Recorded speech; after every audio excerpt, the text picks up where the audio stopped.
Nero, in the beginning of his reign, was very kind. I don't know if you know that. If you read it, it's very fascinating. Nero built gymnasiums in Rome in outlying areas for the Romans, even for youth and stuff like that, to be able to do things and run around in.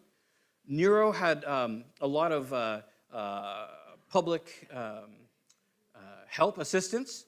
Rome was about 1 million people around Nero's time, the biggest city until London, Victorian London. And about 200,000 people a month got a share of corn that essentially could kind of feed you, through a month. Nero had social programs, all sorts of stuff. And it's interesting because we know, not from the Bible, but extra biblically know that right about the time that Paul goes to Nero, right, because he goes to him the first time, and he then, we don't know how it went down, but we know after that visit, he's not executed by Nero, but he's sentenced to house arrest for a number of years, which is where the book of Acts ends. So Paul is in house arrest via Nero. And it's after that point, right after that point, where Nero goes off his rocker and begins to just execute every Christian he can find. And the thing is, it's Christians in that venue that changed Rome. You know, there were Christians that were burnt alive. Nero himself would take Christians, confessing Christians. The way a lot of them, the way they got caught, you go, well, how'd they get caught? There were actual checkpoints in Rome, and you had to burn incense to Caesar.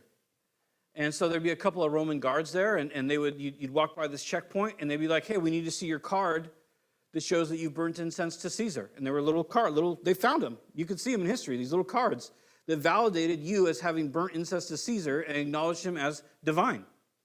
And what would happen is Christians would come up and be like, I can't do that. And they'd be like, you better do that. And they're like, I can't. And so they'd just be arrested on the spot. No due process, no nothing. Just arrested, taken to Roman prison. You know, one of the reasons Paul continually praises people that come visit him in prison is in Roman prison, if people don't bring you food, you don't eat, right? If people don't bring you clothes, you sit in jail naked. Like, if your family forsakes you in Roman prison, that's it. You just get nothing until you starve to death and die. Very different from our prisons. So what's happening, or what ends up happening, is Nero's putting people in prison. There were even Roman soldiers that were known to take bribes to give you a card that said that you had burnt incense to Caesar, even if you hadn't, just so you wouldn't be slain. But a lot of Christians wouldn't take that card. They'd go and they'd be in prison, but they'd immediately typically go into the games in the Colosseum. And so you'd see a lot of these Christians, they'd give them like a spear, or they'd give them a sword and a shield, and they would release lions. And so the Christians would typically fight the lions, and some of them would win. Some of the Christians would win and kill the lion or lions in this fight. And so then they would send out a gladiator. And the Christians would throw down their swords and their shields, and they'd stand there and preach the gospel as they got ran through by the gladiator. It was a monk that ended the gladiatorial games as he was standing in the middle of the Colosseum, pleading not for just his life, but for morality and giving the gospel of Jesus Christ.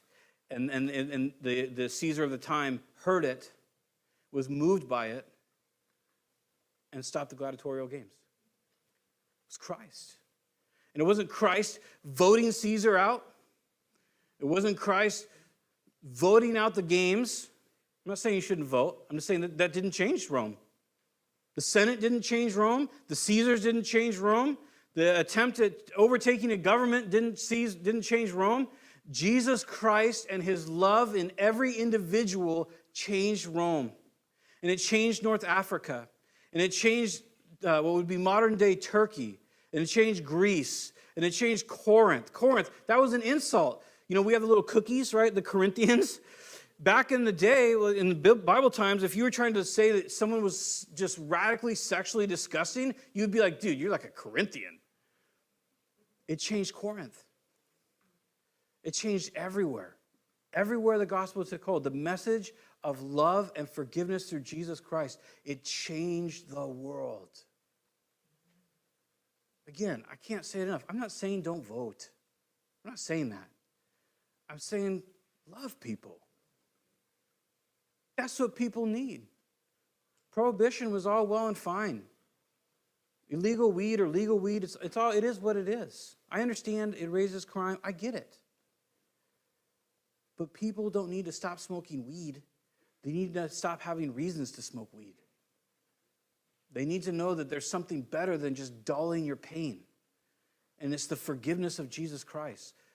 So vote your conscience, do your thing. God bless you in it. But know that your calling and the tools of your trade, of your calling, are vastly superior than anything our country can give us. Because you have the love of Christ in you. And you have the wisdom of the Spirit in you. And you have God's favor upon your life. And as you walk in that and you commune with him, you're going to have something to give.